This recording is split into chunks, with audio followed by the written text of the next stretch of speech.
Hey everybody, welcome to this episode of Let's Chat. And today we've got Samantha Sanders with us.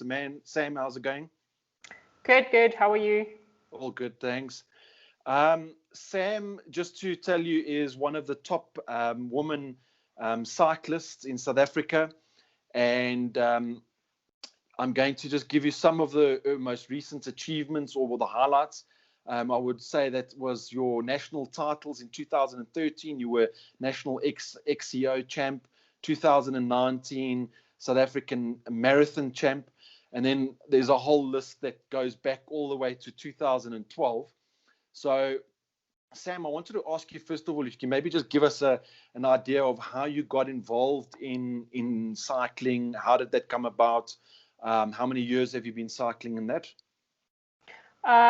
Yeah, sure. So I actually grew up racing motorbikes as a kid. My dad's a big petrol head, and then did that throughout primary school, high school, and then when I went to go study, it was a bit of a challenge because I was in Pretoria and my folks were in the Lowveld. So I happened to just buy a bicycle to kind of keep fit and have wheels in the city. But when I walked into the bike shop, I was quite fascinated by the bicycles because they're quite technologically advanced and in a lot of ways similar to motorbikes. So I immediately enjoyed the environment and got drawn in to go do a race that weekend. And I would pretty much say that was the beginning of it. I did my first race. I was super unfit, so I died a little. But I just loved it. I loved the skill. I loved the physicality of it and the adrenaline rush. So that's how I got into it.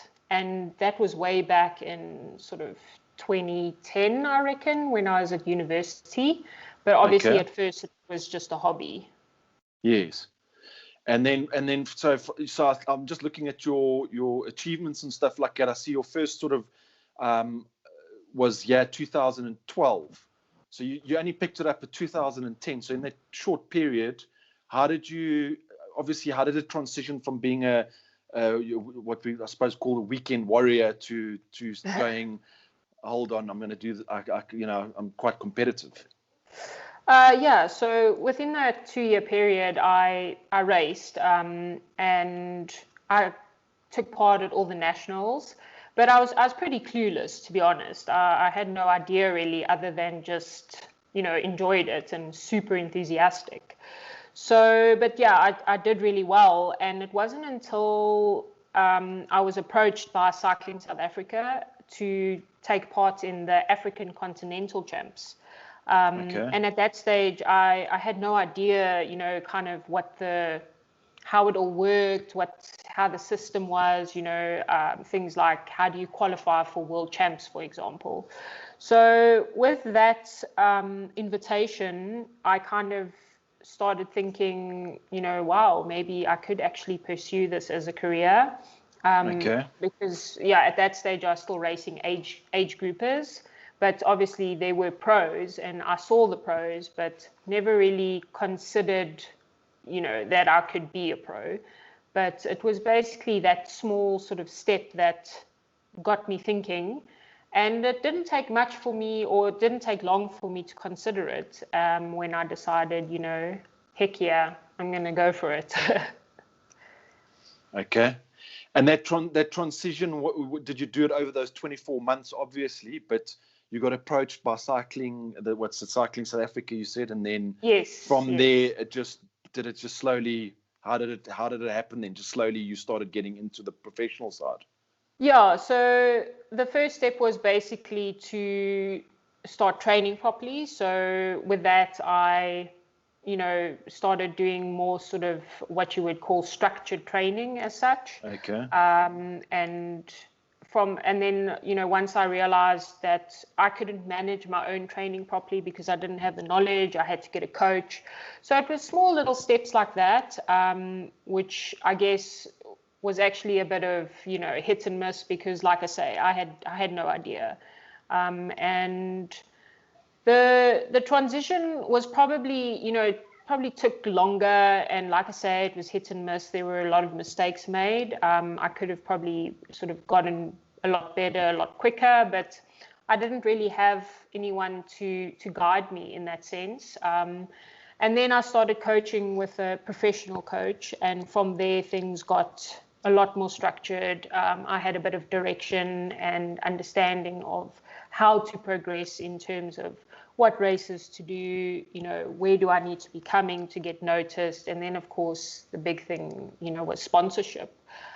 So finding a sponsor so that you can actually not necessarily get paid to do it at first, but definitely have your expenses covered, because at that point I was basically working to race. So I suppose it's also to free up your time so that you don't, like you mentioned, don't have to work, so you can just focus solely on the actual training and preparing and that. Yeah, for sure. I mean, people often say that, as an athlete, you need to have balance. You need to find balance in your life. And I can tell you that there's no such thing as balance when you're a professional athlete. It's all or nothing. There's no balance. You make sacrifices, but it doesn't feel like a sacrifice because you're chasing something that you truly want. But it is. You have to literally eat, sleep, train, and that's your life. Yeah, so it's, I suppose, I don't know what the exact word for it is a word I'm looking for, but basically it's focus, but just 100%. On another level of focus, I suppose. Definitely. So every aspect of your life revolves around performance. So everything from your environment, who you surround yourself with, a really good bike racer, Cole Platt, he's like the German bike racer. Yeah. And he said that when you go to the start line to do a race, you need to think of yourself as a box, and there must be nothing, absolutely nothing in that box other than that race, that performance. You cannot be thinking about an argument you had, or I missed a training session, I should have done it, is that going to affect my performance? Because ultimately it will. So yeah, it's basically you need to be completely in an environment that allows you to be 100% in that moment of training, or I like to think of it as becoming your best. Wow, that's awesome. I genuinely you can't see my arm properly, but I basically got goosebumps, because just from what you mentioned there now, that's an awesome way to put it, to be in a box so that you basically there's nothing distracting you. Yes, I think absolutely.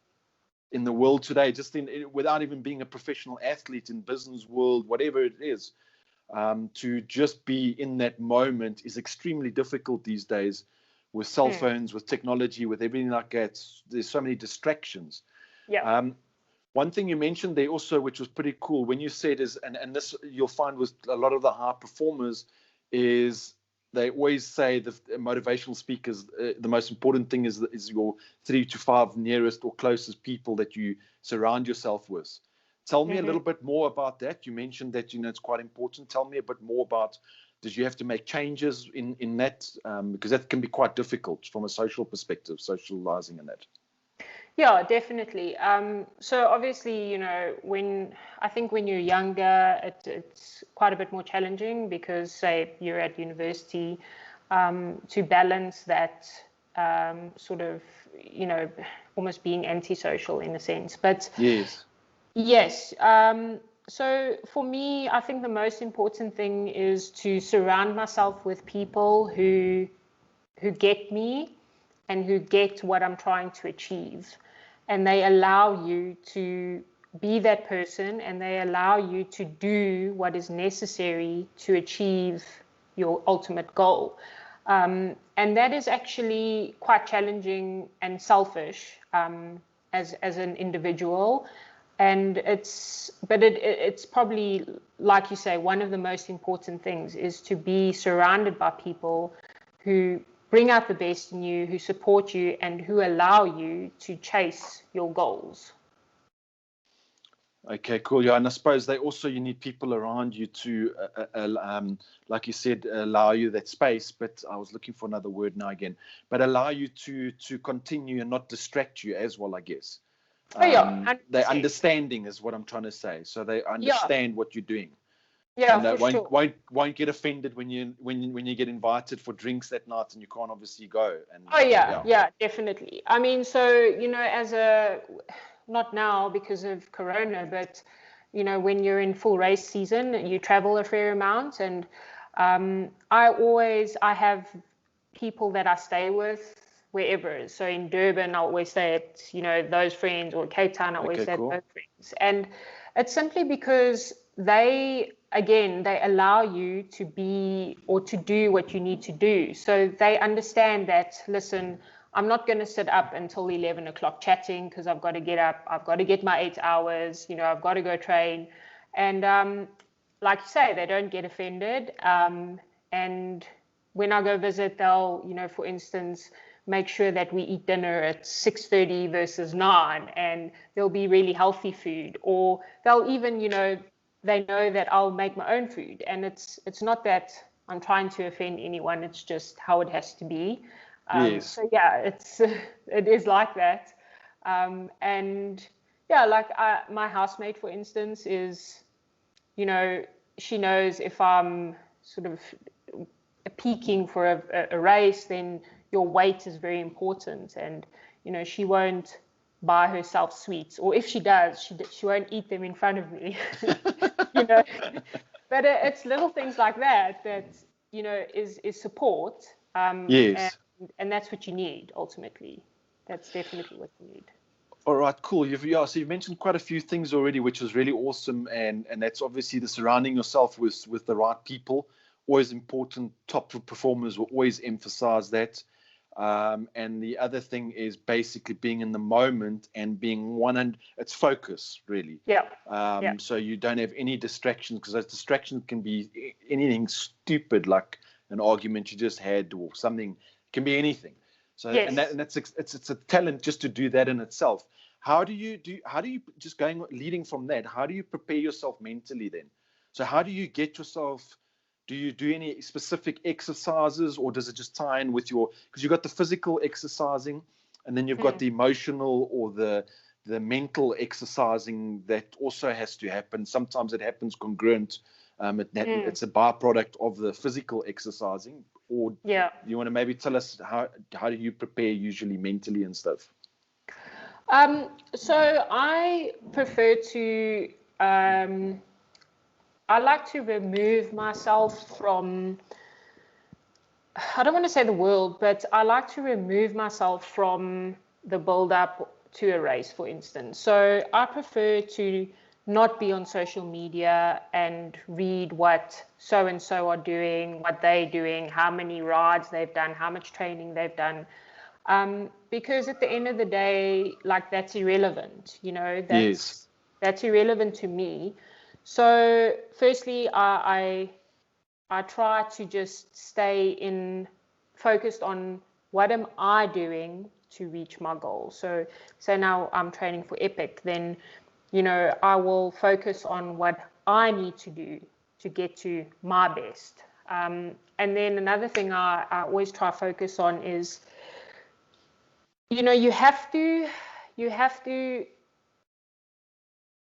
build, you can't skip a step. You have to focus on the little things. If you think of, say, peaking for a race, think of it as a ladder. You can't skip steps 2 and 3 and just jump to 4. You have to focus on the little things that you can control, instead of, just thinking of the race.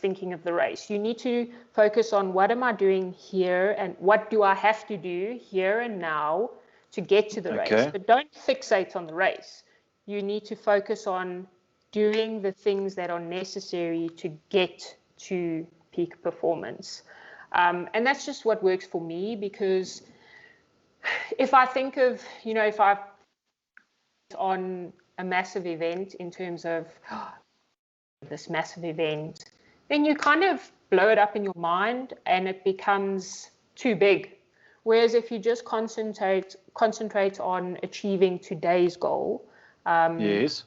it's more manageable, Okay. But that said, subconsciously in the back of my mind, that goal is always there, and that's what I'm working towards. But so I need to focus on here and now to get there. So that's how I do it. And then, in terms of training, obviously, I think the older you get, the easier it becomes, because you become mentally stronger. So you're able to deal with, being tired and still getting up and doing what you need to do, because that at the end of the day, this is what you need to do to get where you want to be, kind of thing. Okay. Cool. I wanted to ask you, there's a few things that you touched on now, because what I've noticed is that you're saying with your preparation towards the race, which is the end goal for that specific period, you've got quite strategic thinking. So it's like you mentioned the ladder and that. So it's very strategic, thought out things that you're talking about, and small goals leading to the bigger goals, I guess, is what you're saying. Yeah. Yes. So tell me, and also you mentioned something now, the older you get, the easier it gets for you. Do you think it's your emotional, your like EQ that increases? You get emotionally stronger, emotionally wiser?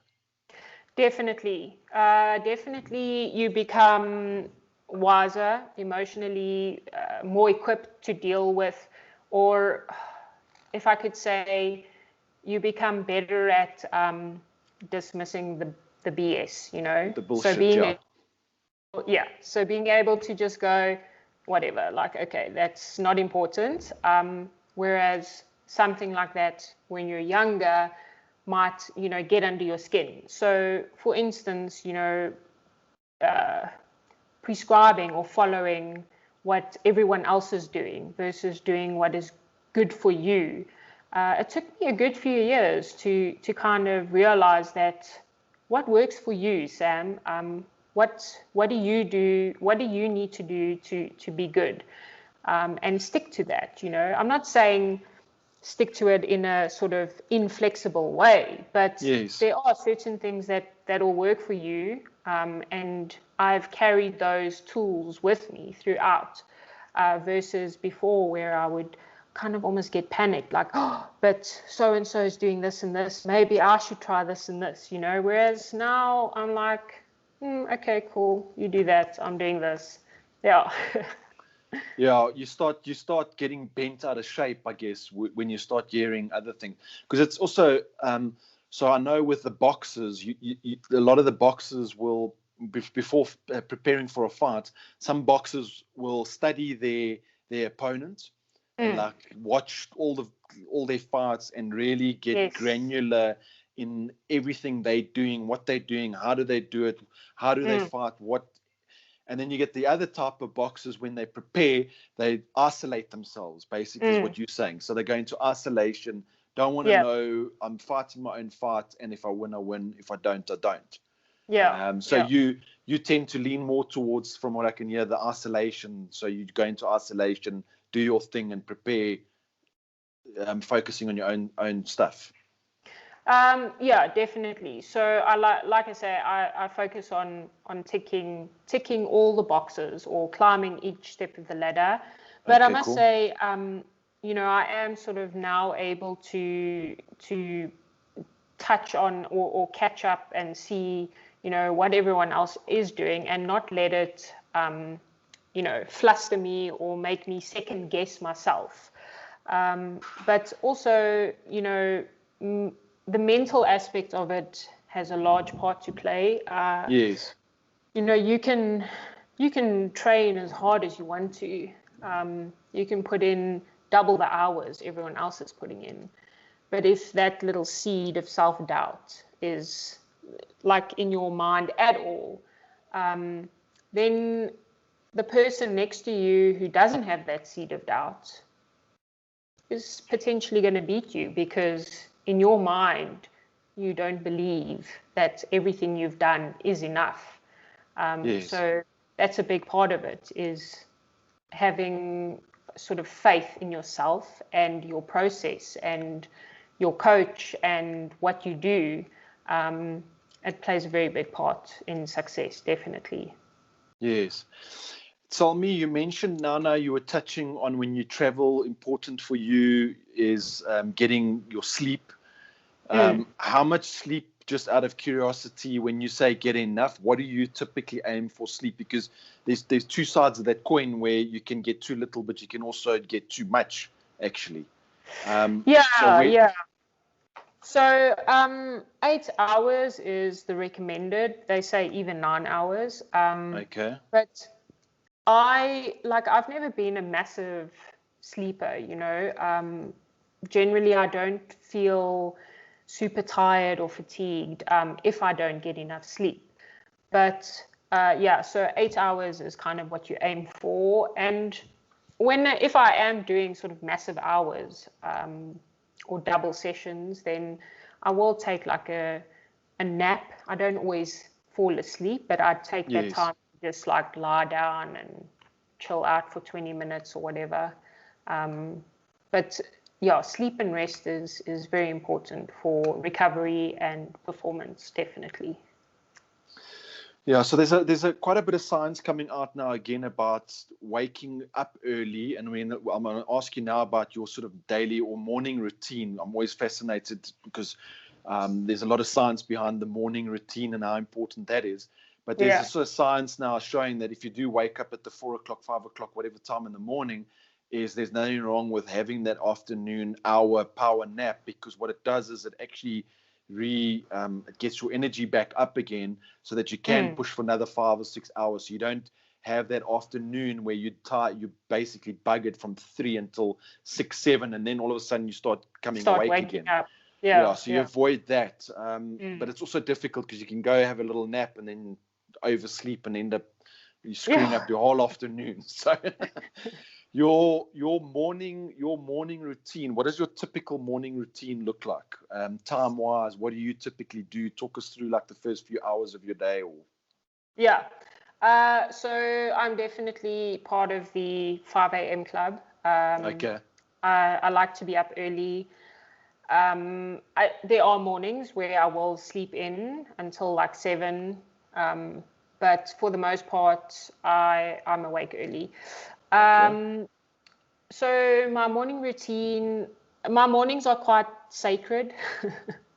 So I like to have that. Explain that to us. Yeah, I like to have that time alone, where it's quiet, and I particularly love super early mornings because it feels like you have the world to yourself, But yeah, so I wake up, make myself coffee, and then in that time, I like to just go through my goals for the day.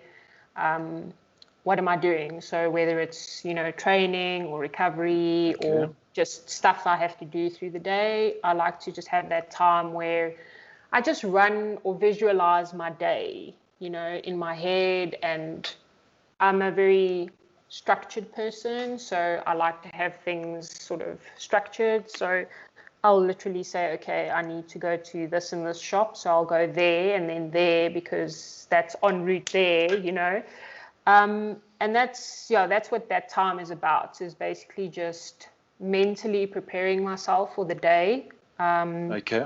If I do have a training session, I will run through that training session. I will think about what I want to achieve in that training session.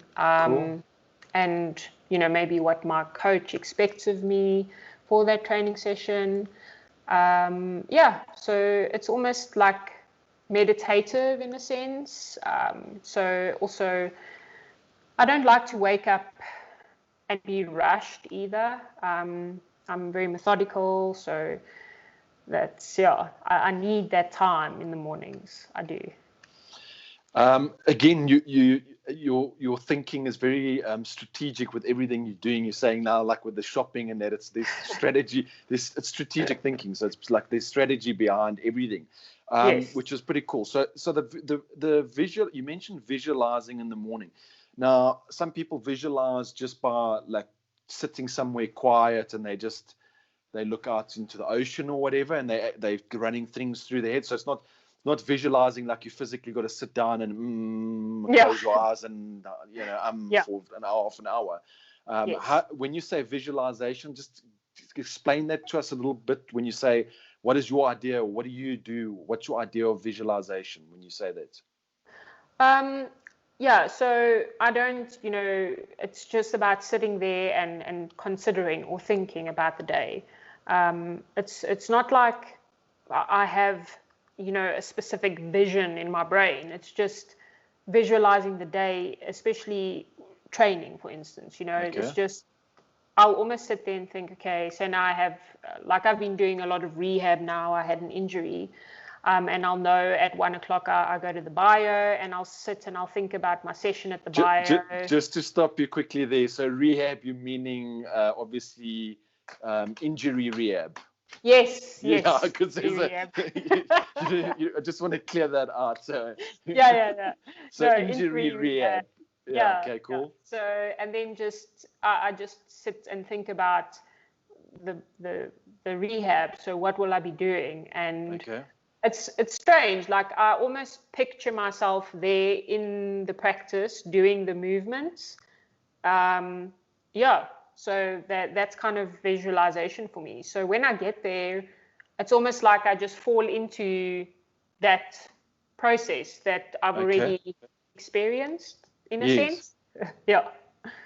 Yeah. Yeah, that's really cool. So that, again, there's science behind the fact that your brain doesn't actually know the difference between a thought. So if you imagine Yes. yourself walking somewhere, your brain actually doesn't know the difference between reality and that, which is Mm. pretty cool. So, all right, I forgot what I want to ask you now.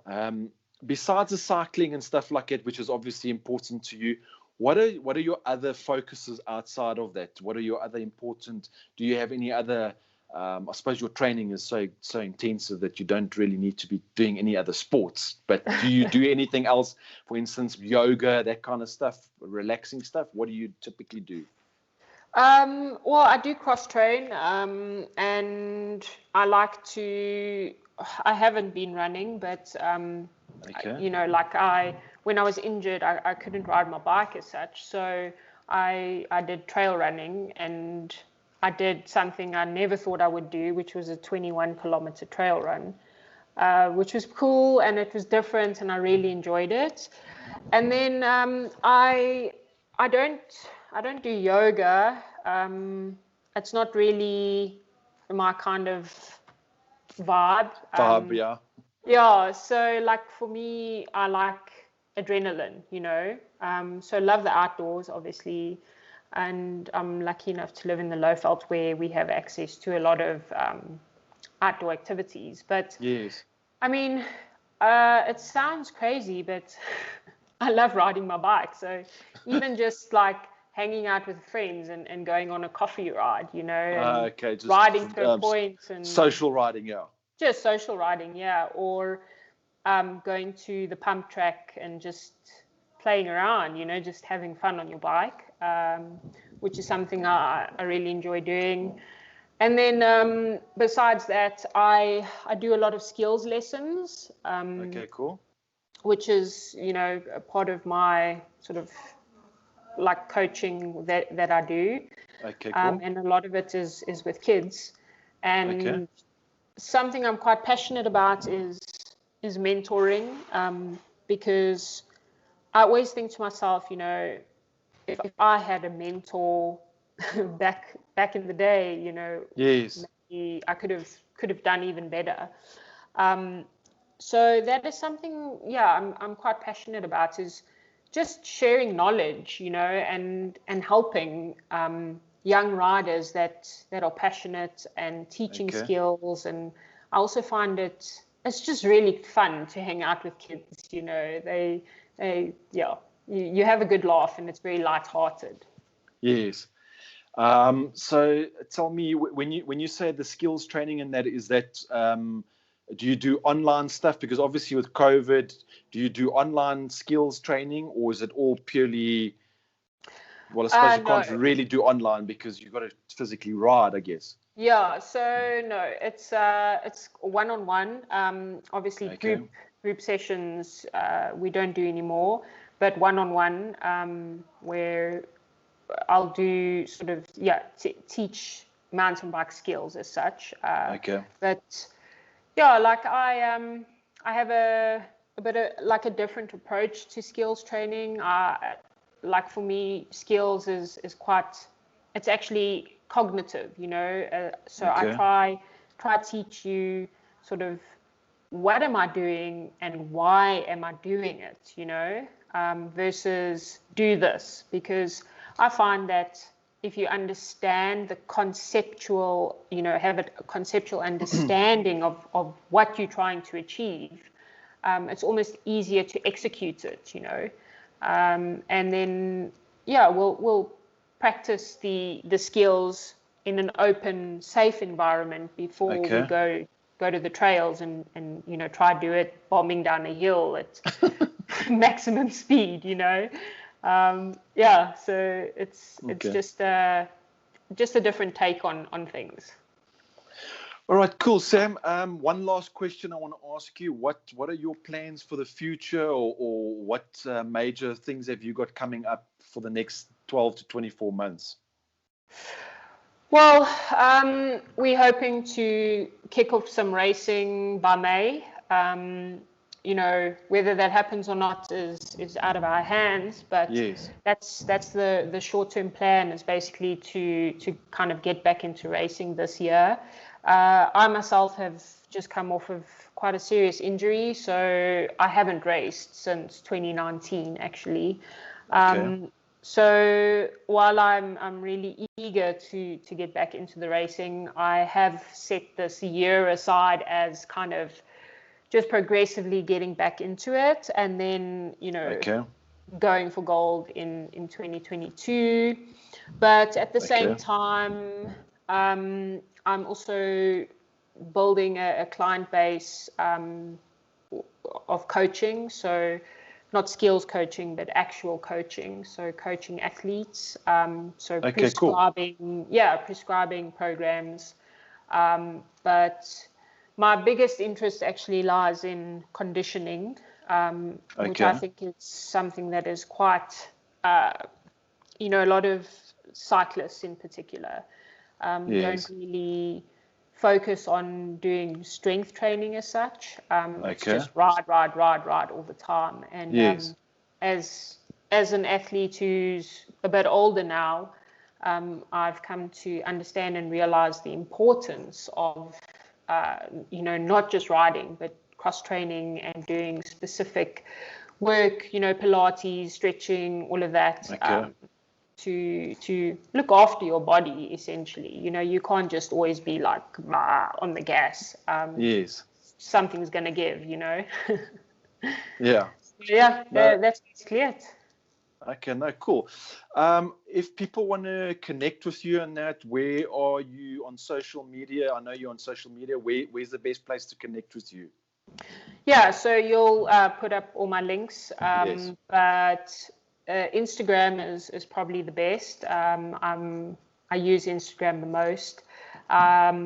All my sort of posts are done on Instagram and then feed through onto others. So Instagram would be the best place if you want to get in contact with me. All right, cool. So what I'm going to do is we will also add all the links in at the bottom of this YouTube video. Yeah. All Sam's links will be there, so you can connect.